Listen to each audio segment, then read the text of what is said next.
Nobody ever wants to talk about all of the ugly truths that come along with homesteading in winter in a cold climate. Well, today, folks, I'm gonna go over 10 ugly truths about doing this homestead thing in the winter.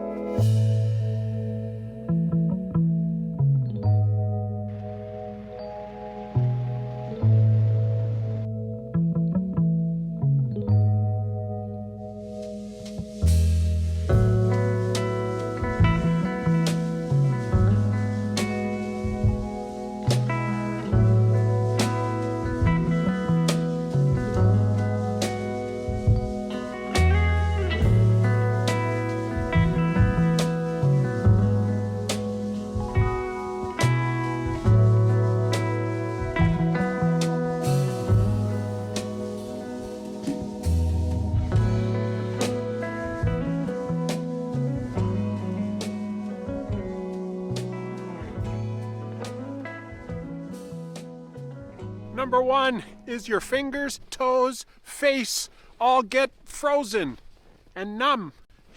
And it's like, difficult to talk. And I mean, it's just a reality of being outdoors. And it's just something you gotta deal with. We do have a couple things that we do here to combat that. Obviously, you need a good pair of work gloves. And these are like mechanic work gloves, they're lined, and they do a fairly decent job of keeping my fingertips not frozen. Your hands are almost never warm, but not frozen. First of all, there's different levels of coldness. When it's a little bit cold, you wear your toque. Some people call these beanies, but up here in Canada, we call them toques. Then if it's a little bit more cold, this helps kind of protects your cheeks a little bit, but it doesn't really restrict your view, your breathing. There's no condensation, and it keeps you a heck of a lot warmer than a toque. But if it's super cold, super windy, it's time to bring out the balaclava. Now there's many different styles of balaclava, but this sucker basically keeps your eyes open. It's got a little pouch here that kind of allows the condensation to go when you exhale. Otherwise, ice will build up here. And if you really feel bad, you can put this on top. And that'll really keep you warm, and your face doesn't really get frozen from the harsh winds. And the second ugly truth is that water freezes. Now, I know everybody learned this back in grade 3 science class, but yeah, water freezes. And when you're dealing with animals or livestock and you gotta give them water, it can be a challenge. So this is what we do at the farm. We have installed in many strategic areas around the farm these 8-foot deep frost-free yard hydrants, and they allow us to have water at all of our animal areas all throughout the winter without the pipes freezing. We do have a couple things we do to combat the frozen water situation. In our waterfowl areas, we use these heated pucks in the bottom of the water bins, and we use these heated poultry drinkers for all of our chickens. And we also use these heated pet bowls. They do a great job too. Now, I've built all of our animal houses, apart from the goose caboose, with electricity. So that's definitely an advantage when dealing with frozen water, because you're able to plug in heated water bowls. But if you don't have access to electricity and your water's freezing, you're in trouble, because it basically freezes every 2 hours. The internet is filled with a whole bunch of tricks on what to do to keep your water from freezing. The third ugly truth, folks, is that you always get snow in your boots. For areas that get a good amount of snow, like us, as you can see, we had a snowmageddon weather bomb the other day, and the snow is ridiculous. It's basically 2.5 feet deep now, and if I needed to walk in the snow would go in my boots. And believe me, people, you do not want to get snow in your boots. It makes your socks wet, it makes your feet wet, your feet get all wrinkly, and it starts to freeze, and you can get frostbite really quickly. So just don't walk in the deep snow, basically. You don't want to start putting garbage bags in your boots. The fourth item on my list is that you always have a sore back from shoveling snow. It's basically a reality. You can't always get your snowblower into areas. You do have to clear the snow with a shovel. And if the snow is extremely wet snow, it's a backbreaker, that's for sure. Diesel engines are sometimes very difficult to start in the cold. You got to keep the block heater plugged in, and you know, you got to let the glow plugs warm up a bit. Sometimes you got to get the old starter booster out to give it a boost to get her going. She started up pretty good then. Battery just needed a little bit of a charge, and I had the block heater on, and she's good to go. She started up pretty well right away after that.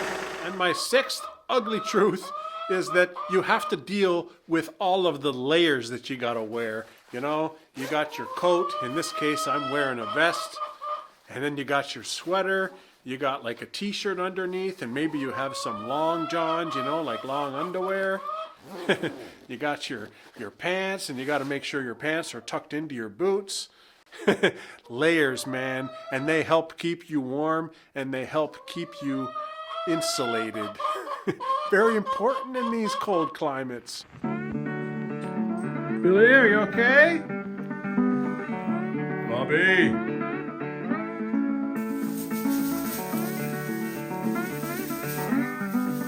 Are you okay, guys? What are you guys doing?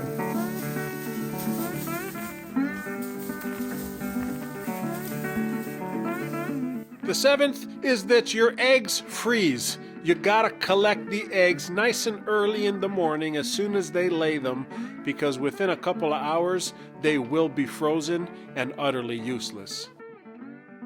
Maggie!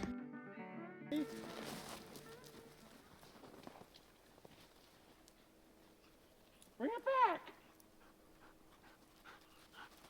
The eighth ugly truth, guys, is that even though it's cold and you have to wear gloves, whenever you're dealing with livestock or water, the gloves get wet.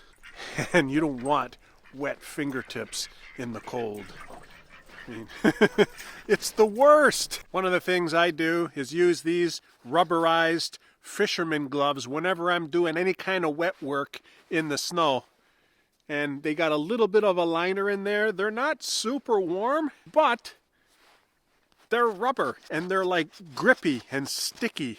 So, you know, sometimes you have to get your hands wet in the winter, and these are the right kind of gloves that I like to use. Ugly truth realities when you're homesteading in a cold climate, and that's that you slip really easily because of the snow and ice. I've fallen several times already between the past few days, and now I got my boots set up with these grip-on things, and it's like, you know, it grabs onto the ice when you're walking on it, and it really does a good job of helping you not to slip.